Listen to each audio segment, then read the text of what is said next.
Talking fishing, nothing but fishing for talking fishing. If it's facts about fishing that you want to know, then tune in, folks, cause this is the show. We'll show you all the right bait to use, so sit right back, you got nothing to lose. Doesn't really matter if it's trout or carp, flathead marlin or a gummy shark.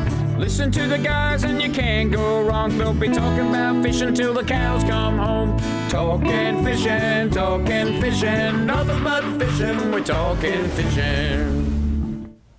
And welcome everyone to Talking Fishing. What a great run of warm weather we're having, and what a not so great run of frustrating northerly winds that we've kept many anglers off the water, me included. And for those of you that can get out when the wind drops, wow, there's been some great fishing. Plenty of kingfish in this week's Catch of the Week, and we have a look at some of the marlin being caught up on the New South Wales south coast by Simon and Oldie and Sharky. They're up there just chartering and enjoying all that, but later in tonight's show you'll see all those. Adam Ring, as always, great to see you, and about time you were back from holidays. I never knew 2 weeks could go so fast. Getting sleep? But no, last week you told us you were getting all that sleep and sleeping in, no alarms. But the last 2 nights, she's found a voice. Way to go. She's found a voice. So you're back at work, Danny puts up with that all now? Yep, way to go. Oh, she did anyway, but you just put a towel underneath the daughters. And Trelly, great to see you. I hear you have a problem keeping kingfish jigs on the wall at your shop in Geelong at the moment. We have, actually. We're down to butter knives and tent pegs. And I reckon you probably catch a kingfish on those at the moment. Works. So we'll try one big one up. Yeah. How good is it? I mean, it was probably 30 odd degrees still when we came into the studio tonight, and it's about 52 in here now with no air conditioning. But the days are getting shorter. I don't like that. No. The days are getting shorter. It's a little bit darker out there than it was last week, and the winds. Like this time of year, when you get a warm day, the winds, they just drive you nuts. Saturday morning, I think so many anglers during the week, they got excited about the temperature, the predictions of calm seas on Saturday. Got up Saturday morning, blowing 25 knots from the north. And for those people that get down to the Rip and they launch at Sorrento, it was just whitecaps everywhere and very, very ordinary. I know a lot of boats got out early, but I think about 6 o'clock in the morning it was all over, and a lot of boats escaped and just went for the cover. Yeah. Cleared up in the afternoon? I'll tell you what, about 2:30 in the afternoon, the wind just dropped and it was dead. And for those people that, like me, hadn't been, we were up at 5:30 in the morning. We were buggered by 2:30, and so we decided not to go out. Those that went out got some great fish. But how good is it this time of year, though? We study the weather report. It could be blowing 30 knots all day, but you look at it and you go, I could probably get half an hour in there for it's going to drop from 30 to 20. We'll get there. We'll get half an hour in. Yeah. You look for everything you can, especially when the fishing's this good. I guess the other disappointing thing is, and we've built it up over the last few weeks, is the Victorian Game Fishing Club's big comp out of Hastings, and they really. Look, a few people got out and they got behind Phillip Island, places like that, but it was rough. Not a lot of fish caught. Got all the details on that. Don't forget also, you can keep up to date with our official Facebook page with Catch of the Week, hotspots and much more. Don't forget to like us. To make sure you get to the right page, just go to our website at talkingfishing.com.au and click on the links to Facebook and Twitter. And you can join in the conversation tonight by sending your questions and comments on Twitter using the hashtag on your screen now. I'm not sure whether we've got that up there on our screen right now. Is it the hashtag? TalkFishLive. There you go. I can see that. So, found it. Because we do want that bit of interaction. That's it. Absolutely. Next week we have a real big reason to have some interaction with us. We'll talk to you more about that soon. But boys, time to check what's being caught by the people at home. Let's have a look at some of the catches of the week. And let's just kick off with the kingfish in the Rip, because it is a sensational fishery. The first one is the boys on online fishing charters. I know Mitch Bertuccini's been getting his customers, not sure of his customer's name, but a cracker of a fish caught late Saturday. You can actually see the sunset in the background there. So, you'd have to say that's probably 7:30, 8 o'clock maybe at night. They would have fished late into the evening, and cracker kingy from the Rip. Thank you very much. Mitch has found a nice little patch of mixed fish. There's still a lot of undersized fish, but the odd bigger one, sort of that 80 centimetres plus, you're pulling a couple of fish out of those schools too, which is a great effort. Yeah. How do you avoid the little ones and get the bigger? You go faster, do you? Or you Don't. just luck Luck of the draw. When they're on, they're that aggressive. You can try Sometimes you dropping might get a bigger jigs, one on the live baiting. Is often better than jigging if you want to get a big one, because they'll fight for it and the bigger ones will get there first. But let's have a look at another one that came out. Jordan Robinson, another nice kingfish from the rip on Saturday afternoon. He'd be just over legal size, and I tell you what, just as tasty as any kingfish I'd throw on my plate. Absolutely beautiful. Very good. Unbelievable. The best sashimi, Trelly. I agree with that. Better than southern bluefin tuna. Better than yellowfin tuna. okay. The best, so Another show on that. And one. and then you can cook them anyway. And one of those fish that's just as good cooked as it is raw. Absolutely, I reckon. Yeah. And you only cook them just a little bit. Keep them juicy, keep them rare in the middle, and all that sort of Beautiful stuff. So fish. I'll tell you what, over the other side, head out the western entrance and go left or right out in the Bass Strait and have a look at this one. Brian Sanders, famous from That's Fishing. The Colonel. What a beautiful. I think that one went, and I didn't write it down, I think it went 13.9 kilos. That is a cracker It's a great fish. fish, isn't it? Must be good. He's sitting down. No, he's standing up. He's actually quite short. But anyway, well done, Brian. Nice fish. And there you go. You don't have to sit in the rip. Look at that. No, that's right. Yeah.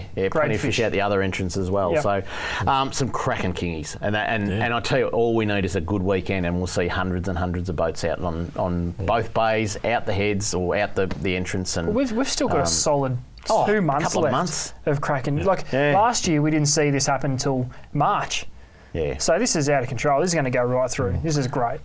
Boys, I reckon about 2 months ago we had all the snapper reports on, all that sort of stuff, and one of the places where that bit of bycatch, a big flathead, was being caught, Silverleaves. Have a look at this.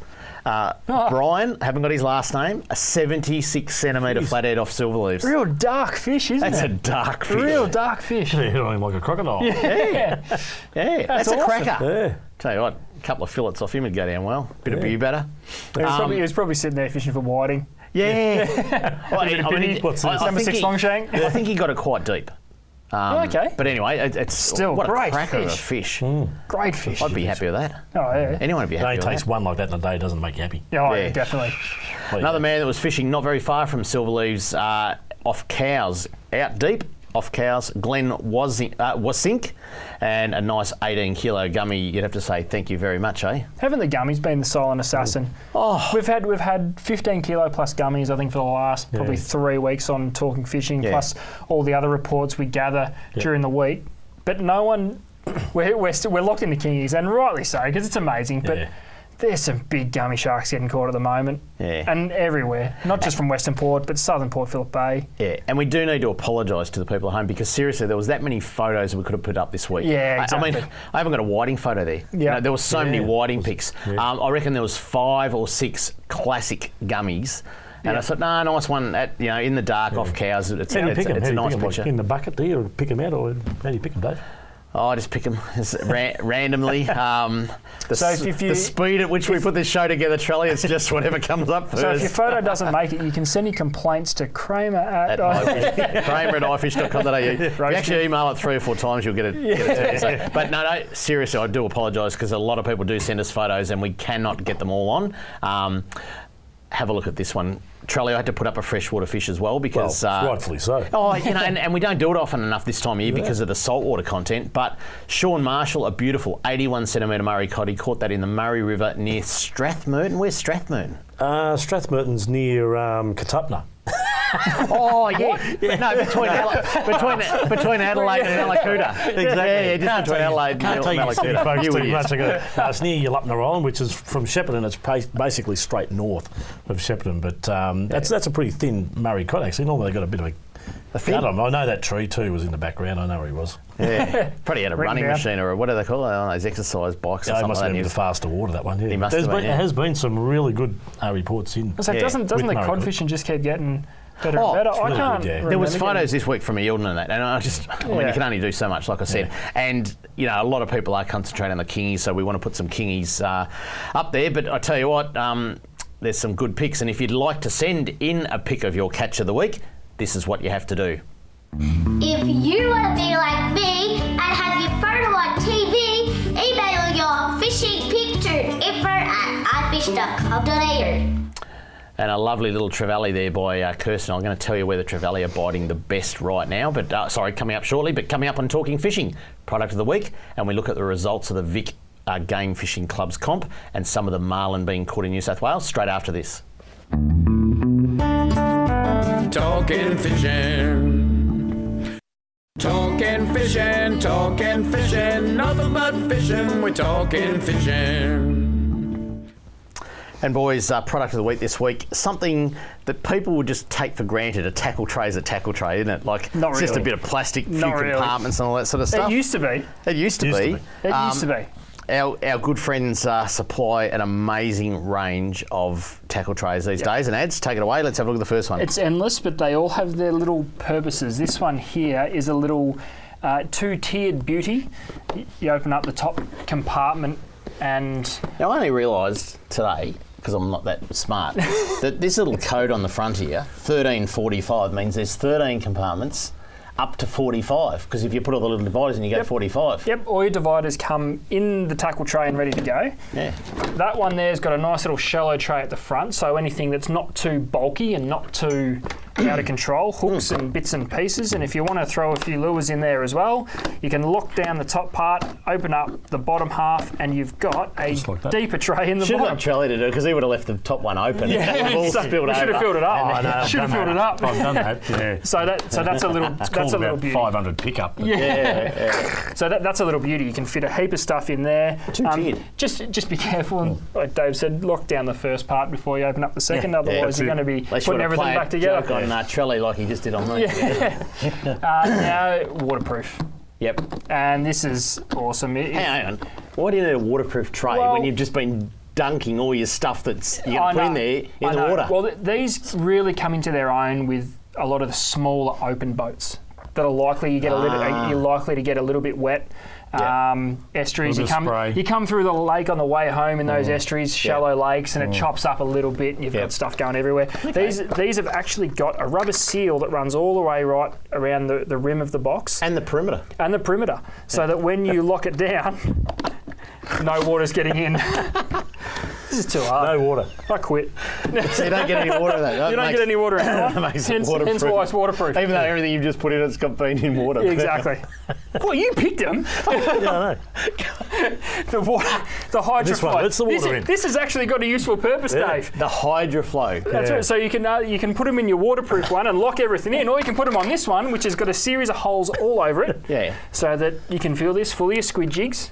Not in the spinnerbait box, which we get to next. Yeah. So they can breathe. So they can breathe. You can actually hang that up at the end of the trip, Yep. hose it down, and let it dry on its own. Well, you know what the best thing is? Not just hose it down. Stick it, fill up your kitchen sink or your laundry sink, dunk it in with fresh water, then throw it on the driveway or something and it dries out because it's got all the little holes. All the water I don't know how easy or hard it is to see on the camera there, but it's got a heap, a hold up series there, of... Ads. Yeah. Yeah, you can't A see series that of little holes. No, There you go, can, all kind the of. little holes. A series of net covered with taste. I'll tell you one really good thing about these is the airflow reduces the temperature in them, and we see a lot of lures bust. And it doesn't matter you pay $30 for it or $5 for it. Yeah. You put them in a tackle box, don't put them in the bottom of your boat, and it gets to 40 degrees. It's like 55 in there. Yeah. And they actually bust, so that'll actually aerate your lures and keep a bit, There you go. So you could sell a heap of them up. We do, yeah. Shit. Yeah. Yep. Yeah.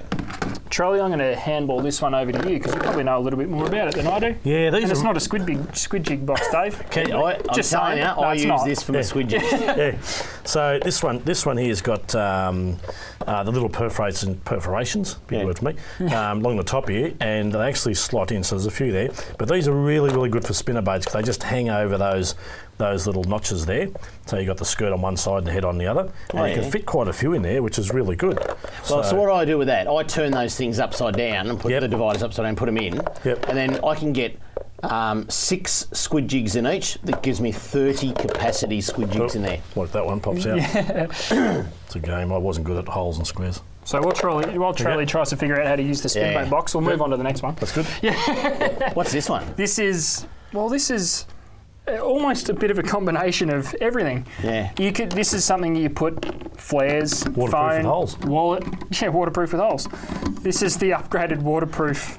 That's the sort of thing that if you want to carry a camera on your boat, like a good camera. Yes. Your phone, your wallet, your car keys, like lock it all, and it all fits in. That is a classic of a very, very watertight And canoeing, box. it's really good for canoeing those. Yep. It's got the perimeter on it, Dave. Rubber seal around the perimeter and the rim. So this is more handy for keeping things dry. You don't want anything in there, but you can easily take. It's got that little rubber mat in there too, so it does. It's actually got a really nice rubber base, so nothing slides around and all that. And then nice rubber over the top, so if things are banging around or whatever, it's it just looks after all your gear. So everything is making fishing very convenient for us these days. There you go. There you go. So tackle trays aren't tackle trays. And there's heaps of various sizes, and all the ones we just spoke about, they come from small, thin, just thick, for a longer, phone, shorter. and that's about it. There's some that are big, small. You can fit whatever Dave's you got want a in there. storage compartment. Dave's got a storage compartment. Look, he stores his lunch in it. Look at I've stored one of well the large today ones, too, Trelly. I can tell you. One of the large ones. Hey boys, let's get on with the fishing now. A lot of game fishing, I guess, on the weekend, and we've been pushing the Victorian Game Fishing Club's comp that was on the weekend, and unfortunately, ordinary conditions for some. Yeah. Some people didn't get out. I know my good mate Andrew Coburn.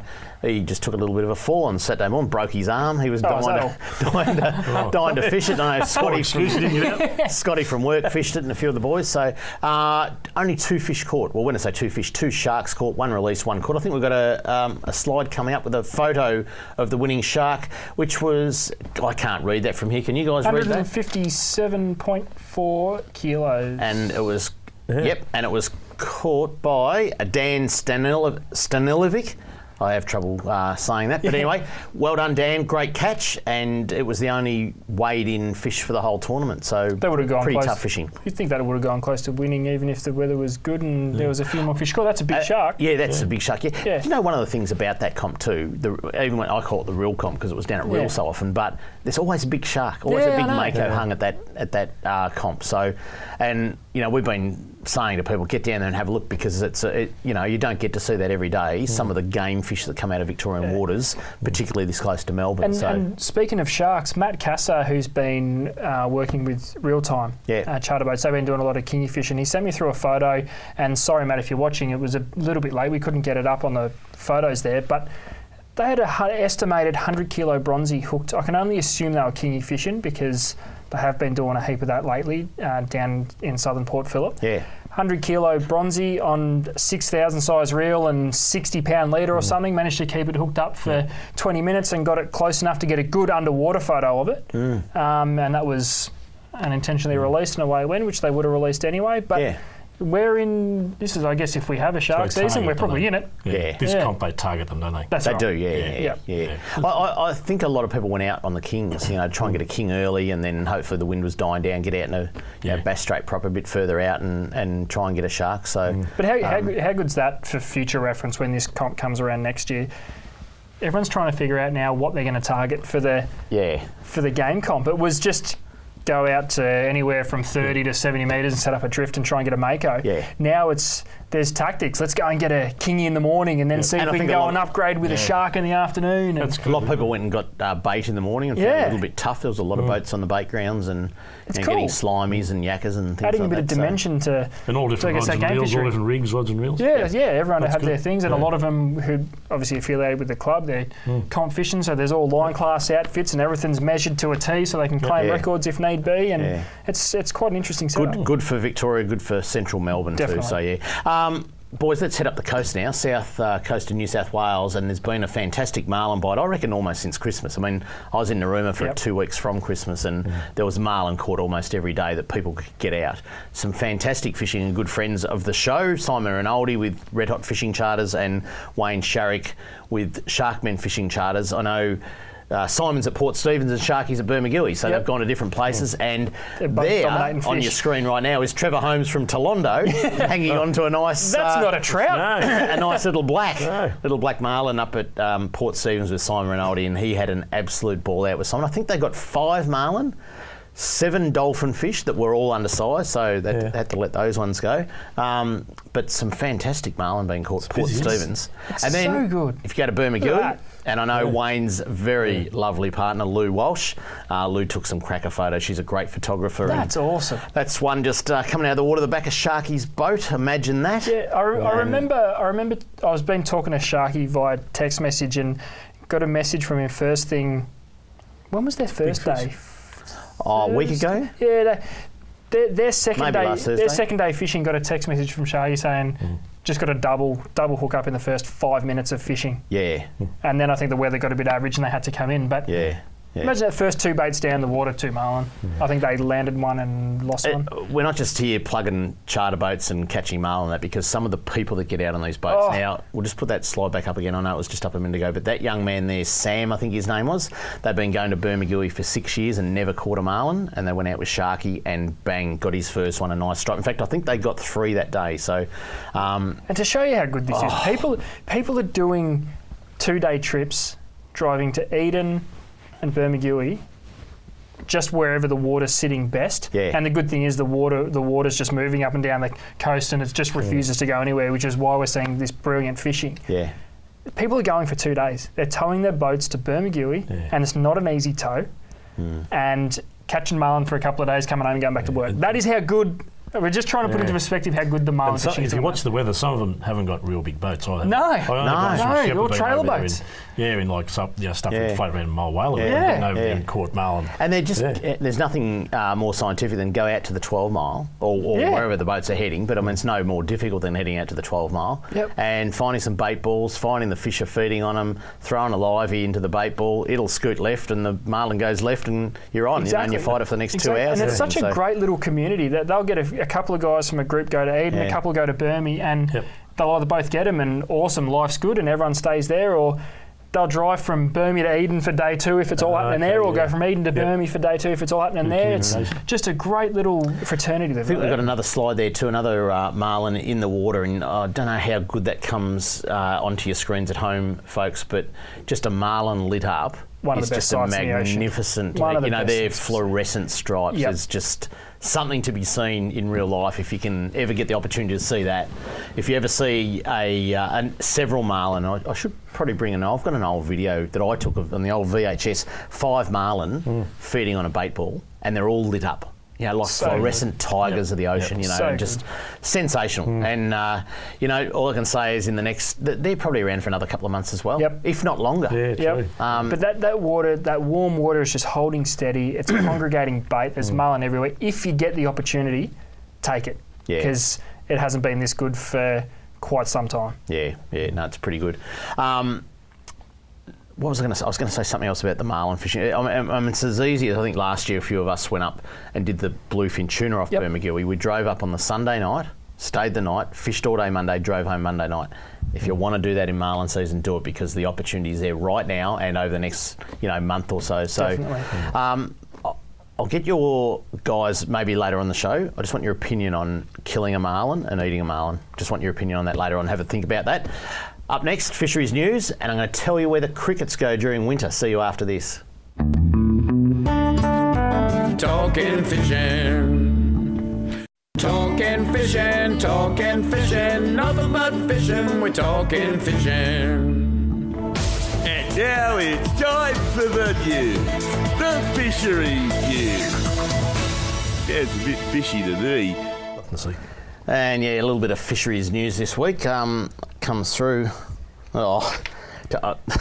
You idiots. That's what you get. Hey, don't leave them lying around. Don't leave your glasses lying around when you got to get a drink of water during the break, I tell you. Like I said, working with animals, children and Trelly.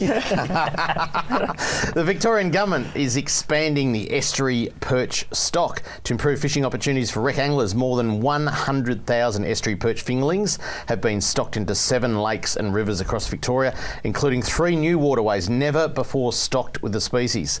The stocking of Melton Reservoir, Werribee River, Carcarook Lake will improve angling opportunities in future years for it. future years for residents of those rapidly expanding urban centres west of Melbourne, and the boost in estuary stock is in line with the Andrews Labor government's target 1 million plan to boost fish stocks, invest in fishing and boating facilities, increase the number of wreck fishers in Victoria to 1 million by 2020. So those areas, again, you can see on your screen: Melton Reservoir 20,000, Werribee River 32,000, Carkrook Lake 5,000, Devil Bend Reservoir 25,000, Hamilton Lake 10,000, Albert Park Lake, right in the heart of the city, 10,000, and Strawn Lake, I guess it is, 5,000. So that's pretty good. Estuary perch. Which one's the new ones? The Albert Park, I'd say, would be new one. Albert Park, I reckon they've been in there before. Devil Bend Reservoir, I reckon's new. Yeah, Carkrook, I reckon's new. Imagine being the first one there. Yeah.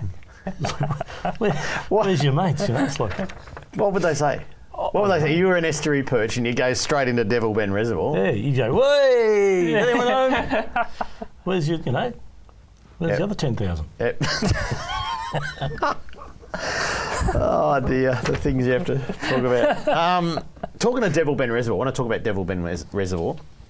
I think we've got a little map coming up, but Devil Bend Reservoir, one of the things is access. Now, there's a tiny little bit, I think it's along Graydon's Road. There's only a few hundred metres really that you can access that beautiful reservoir. And have a look at the perimeter or the rim of Devil Bend Reservoir.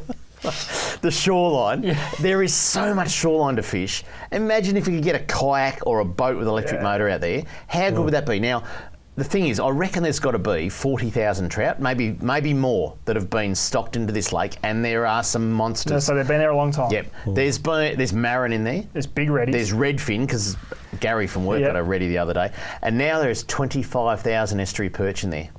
Now, that fishery has got to be sensational. What I'm saying is that the access doesn't match the fishery. How good it could be. How good it could be. That could be a sensational freshwater fishery for the Mornington Peninsula. The people of Melbourne to go to.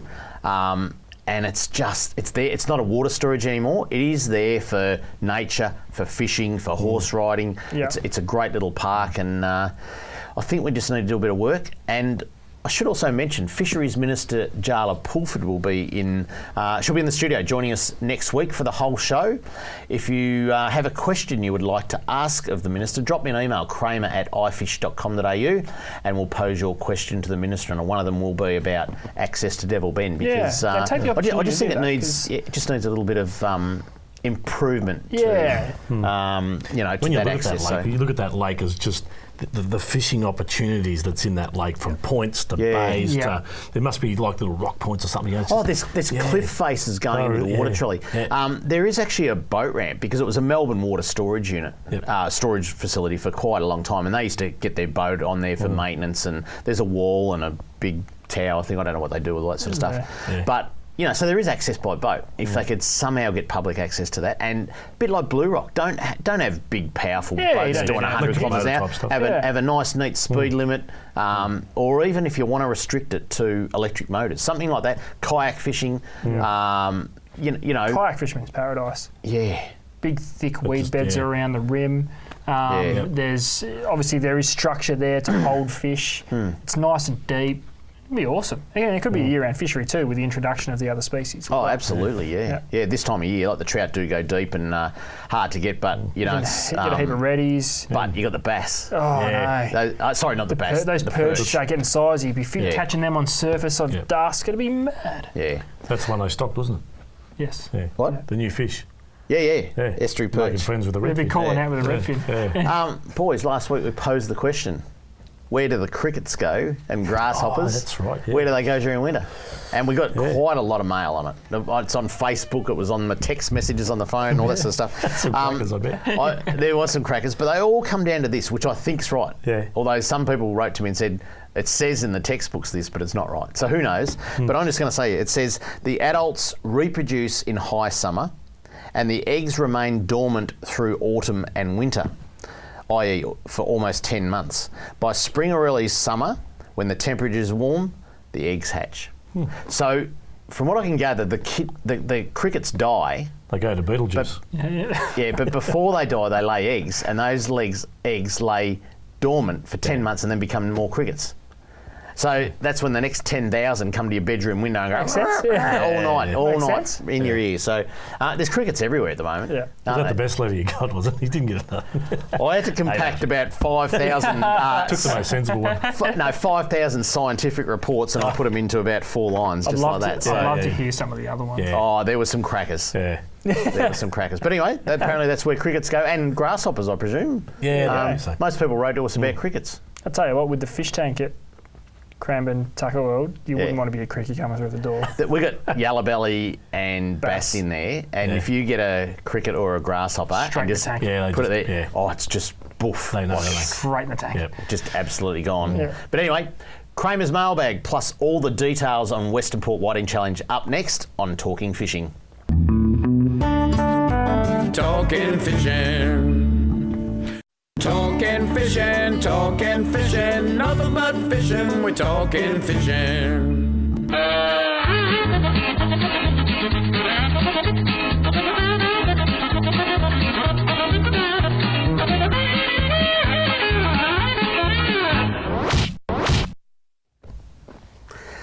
And plenty of Kramer's mailbag this week, boys. I tell you what, there's a pile of it coming in. Let's start here. Hey, Kramer, this comes from Boss. Here's a couple of photos taken at Port Arlington boat ramp. These are photos of dried seaweed that has been cleared off the boat ramp and left for whoever wants it. While taking these shots, I was quizzed by an old local as to why I was taking them. Then he made the statement that it was caused by rough weather, not the fishing boats, netters that is. What do they do with all that? That's a lot of seaweed washed, don't they? Just pile it. That'd stink, wouldn't it? Have a nice smell. Yeah. I think there's some nice caravan parks on the foreshore of Port Arlington. Roll a few Californian rolls out. You probably could. I'll tell you what, if you could smoke it, you'd be down there selling it for $2 a kilo. That's right. Have a look at this classic old. Someone actually sent us a non-emailed Kramer's mailbag. How good's this? I'll try and get through this. Trelly, it's one for you too. Although it says Dear Kramer, you meant to say Dear Trelly. I hope you can help me with a problem I have. I have a caravan on site at Lake Epilock and I'd like to do a little bit of fishing when I am up there.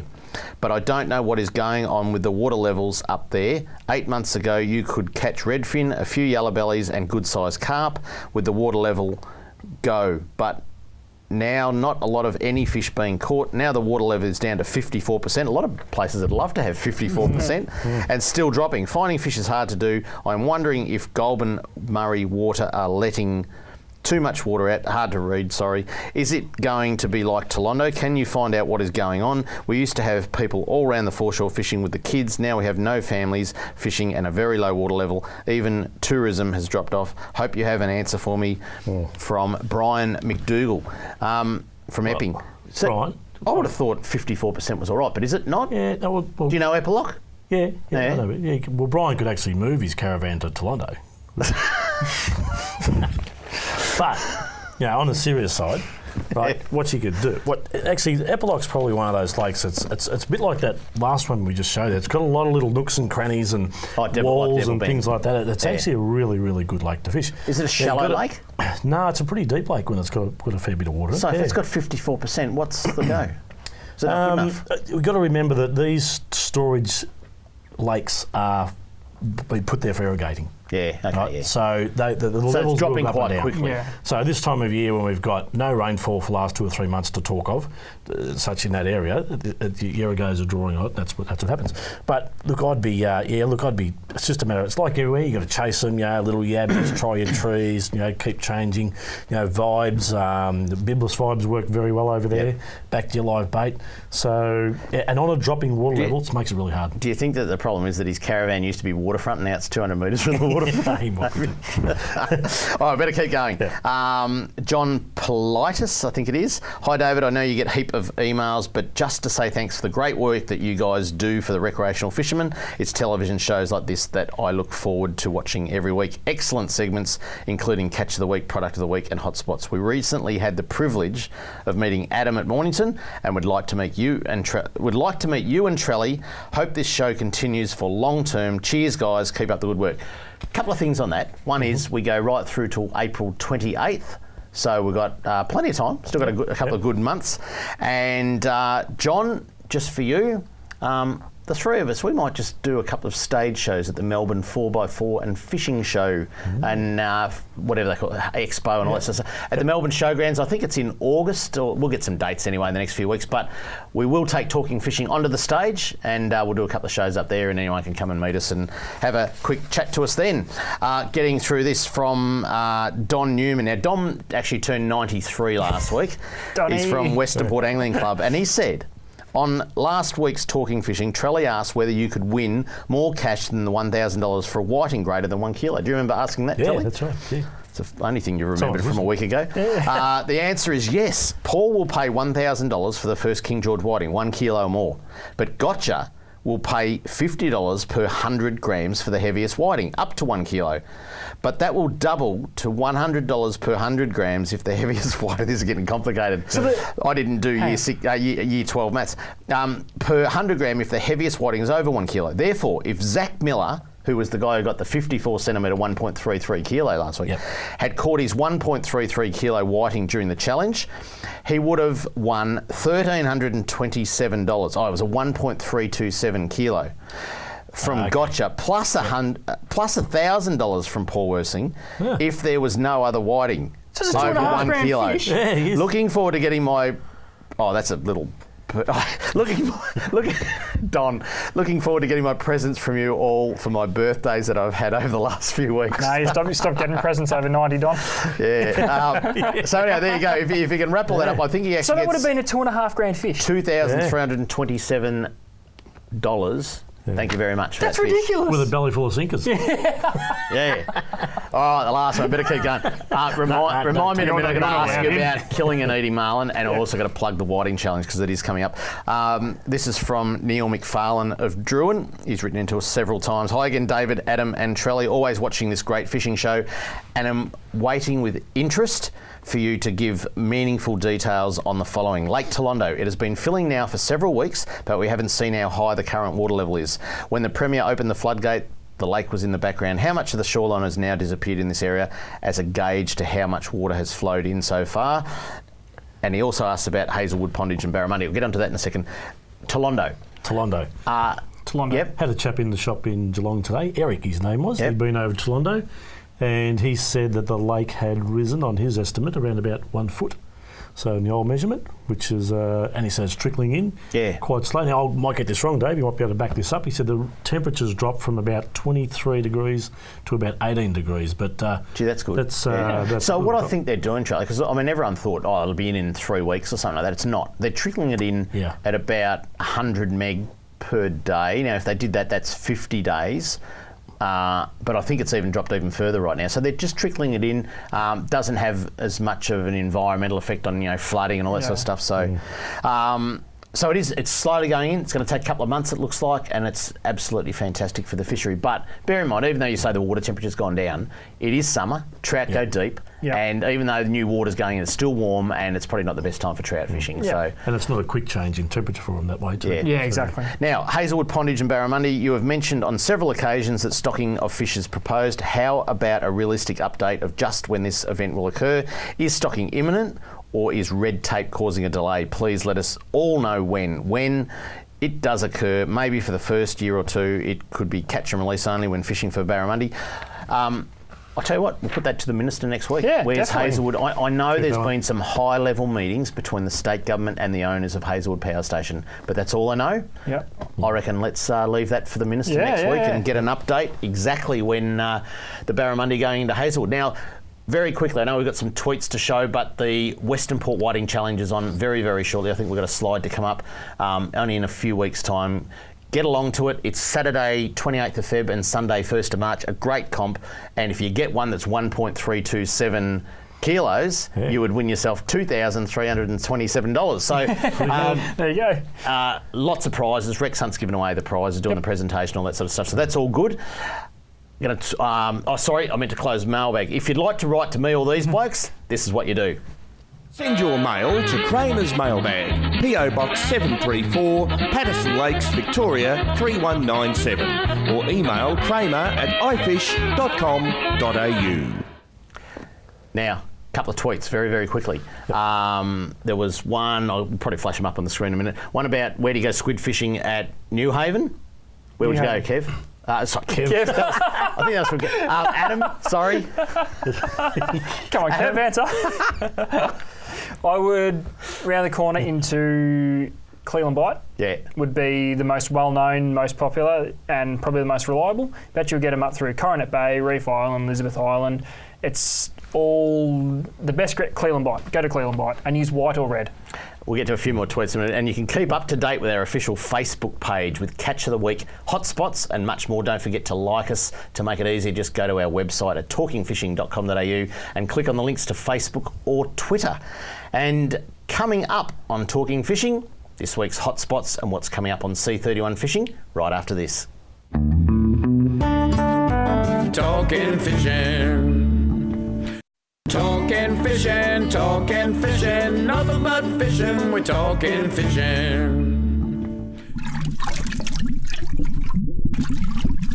Hello, Richie Minnow here. It's now time for this week's fishing hotspots on Talking Fishing. Marvellous. Richie Minnow. Good old Richie. Now, I think next week we've actually got Richie giving live updates of the World Cup cricket. Oh, yeah. I think the World Cup cricket starts this weekend, doesn't it? Yes, shortly. Yeah. So We'll you have to wake guys, them all up. you guys are right in here. Hey? They're all we need. We have to wake them all up. Crickets. Hotspots. Middle Brighton Pier. Let's start with the Middle Brighton Pier. At night, getting into dusk, there's some good King George whiting off the Middle Brighton Pier. If you can wake up the crickets through a window. The middle one. He's done. Oh dear. No, he's cooked. Yeah, don't go to the one on the left or the right. Go to the Middle Brighton Pier. Yeah. The middle one. There is King George whiting late in the afternoon and into the dusk and dark. Nice. King George whiting up to 40 odd centimetres. Number 2, Rye. Off Rye is just on fire at the moment. There's good King George whiting just offshore, not too far out. Rye Channel, beautiful gummies. We saw some of the photos in Catch the Week earlier on, which were predominantly Western Port, but there's some crackers coming from Rye as well. So dusk into night time for the gummies. Yeah, or early morning before dawn. Yeah, yep, nice. Yeah, you want to fish. Do you fish at night for your Murray cod and all that, Trelly? You do, actually. Hey? Yeah, we've had some really good reports coming in from nighttime trawling. Yeah. Oh, and trolling. Big cod. And bait? Yeah, and bait. Yeah. So That'd be pretty fun. Murray cod usually you nocturnal. get hammered when you're fishing bait. You've got to do something trawling. You what? You're hammered before you go fishing You with get bait? hammered when you're fishing bait. There's not a lot to do. So. It'd be pretty freaky trolling up and down the middle of the night. You bump into all sorts of stuff. All right, number 3, Queenscliff. Some absolutely fantastic trevally being caught, and we had some photos, but I just couldn't fit them in. Some beautiful trevally being caught off Queenscliff right now. You want to get there around, it's amazing the tidal flow around Queenscliff, and particularly going into that entrance of the harbour there, you get a massive flow of water in there, but some beautiful trevally. Just around the pylons, they're at your feet. Just drop your... and if you've never caught... 30 centimetre plus. If you've never caught big silver trevally on soft plastics, do it. They're like pulling a so bucket, good. aren't they? Yeah, Just sideways and you just can't. So good. Yeah, Queenscliff's got to be one of the hot spots. Middle Spit is the next one. Middle Spit, King George whiting, absolutely on fire. It's whiting capital. The big whiting beacon of Western Port. Yeah. You just imagine, there's going to be a lot of boats heading everywhere over the next couple of weeks. It'll be seeking out where the whiting are, where the big ones are, all ready for that big whiting challenge, because you end up with about 400 or 500 anglers out on that whiting challenge, and it's a great comp. And people just want to try and get that 2,327. Middle spit, middle pier, middle spit down the middle of the week. Don't go to the left or right spit, go to the middle spit, all right? Okay. Make sure you go to the middle of the week. Write that down. In the middle of the week. You want to go in the middle of the week? And in the middle of the night's a pretty good time, and middle of the tide. Okay. But anyway, let's move on. Cows. Cows is fishing fantastically. Not only for big gummies like you saw earlier on, and just up the road you've got silver leaves with the big flatties, but cows, some great snappers still being caught off there. And I don't think enough people are out there fishing for snapper right now. But for those people that do want, like this is the time of year, some good 4 or 5 kilo snapper around. Yeah, exactly. That's where you use those big lumps of lead, don't you? Yes, very high tidal flow through there. Yeah. So be armed with heavy leads. Yep. Tide changes. Sorry, I interrupted you.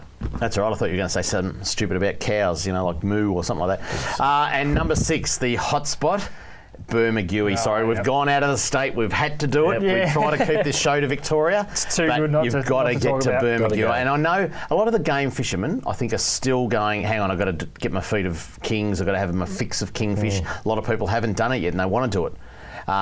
But you Forget that. Go catch a marlin. No, you can't forget it. Yeah, exactly. You can't forget it, but They're you've so got to be on. planning your trip to Bermagui because if you're not, you're missing out on probably one of the best years that we've ever seen of marlin And fishing they're right now. good sized fish too. A lot of the stripes we're seeing are between 80 and 110 kilos. Yep. So they're good, big fish, and there's heaps of them. There's some good tackle shops up there too. Yep, Correct. I reckon probably 1 in 50 is a blue. And maybe 2 in 50 is a black at the moment. So there's a few blacks mixed in the stripes. So you never know. It's pretty good. So so that's all good, boys. Just talking on marlin,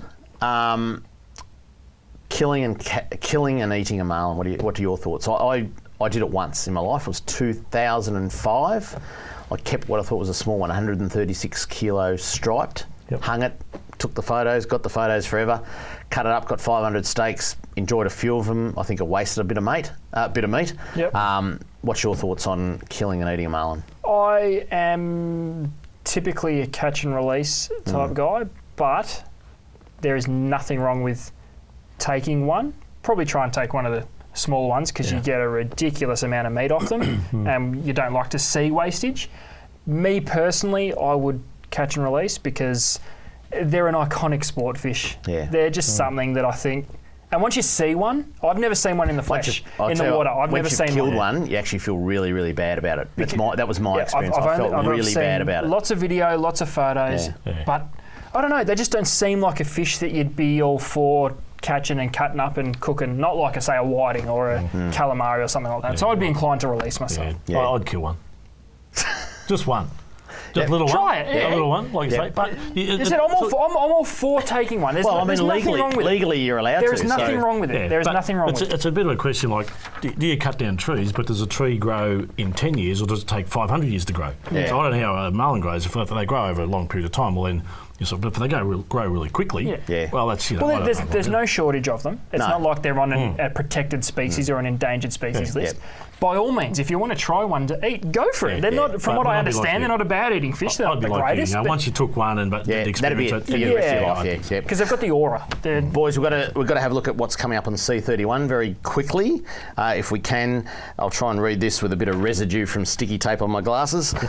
Tonight, there's a couple of good shows after us, Catch and Cook and Savage Seas. Tomorrow morning, Liquid Vision. Don't forget, Thursday mornings from March the 5th, you're going to be able to see our repeated show. So if you do miss it, you're going to be able to get up in the morning at 7 o'clock and just eat your brekkies, eat your wheat bix or cornflakes. watch this again. And watch Talking Fishing. There you go. Friday, couple of good shows, Catch and Cook and Liquid Vision. Saturday, there's a big extravaganza, and Saturday night it continues 6:30 through to 7:30 with all the shows you can see right there. So that's what's coming up on Channel 31. Boys, another tweet just came through. When are you going to get, I mean, as if it's up to us, but when is netting in the bay going to stop? Because they're slaughtering the Mornington Peninsula right now. I know. It's a serious topic. We need to talk to the minister We are next going week. to talk about the it minister, next week. like I said, the minister is on the couch next week. So we've got it for the whole show. Let's hopefully pose some questions. And if you people at home want to send in some questions, I think we've got another tweet there. Thanks so much. We'll try and get Dad out and going for a squid. Oh, there you go. Old mate from New Haven. Good luck. Thanks for the tweet. If you want to pose a question, kramer@ifish.com.au. Send me an email during the week. We'll put a list of questions together, get them to the minister so that she knows the answers to them, and we'll have her on the couch live with us for a whole 1 hour of the show. So, but the netters, look, it's not going away until a buyout. I mean, the buyout's been announced. It was an election promised by Daniel Andrews. But the details haven't kicked in yet, and I'm sure there's someone working on it, but it's early days. And it wasn't going to be a quick thing. It was not like it was going to be... I mean, they said 8 years. I don't think they can go 8 years. We need a lot of... Why wouldn't they? Why wouldn't the state government go, bang, we're going to do it in a year? Those that want to put up their hand now, let's throw a little incentive up there and go, bang, do you want to go right now? You can do that. If you... don't want to do that, that you've got a year to get out and we'll work out the formula and all that sort of stuff. So, I don't know, boys. What do you reckon? Is it Well, something that should happen? What's your time? What would you expect? I think I think it's something we need to see sooner rather than later because it's a huge issue. It's something that a lot of people got into quite passionately, and the longer we start to see results, the more unrest there's going to be. It's going to be thrown in it was a promise that was never lived up to pile. This is a big one. So I think we probably need to see some sort of results early. I'm not saying it can be done overnight, and I don't expect it to be done overnight, but it needs to be. Yeah. I think we need to see something happening. But it's going to be a backlash for the next election too. Yes. And environmentally the seaweed. Yep. Next week, it's a big show. That's it for Talking Fishing. Hope you enjoyed the show. Next week, Fisheries Minister Jala Pulford joins us in the studio for a must-watch episode. Another warm weekend coming up this weekend. Until next Tuesday evening, stay safe on the water and enjoy your fishing. We got all you need, just take a look. Watch those fish jump on your hook. So just relax and take your time. Enjoy the show, then drop us a line. Talking fishing, nothing but fishing. We're talking fishing. Talking fishing, nothing but fishing. We're talking fishing. Talking fishing.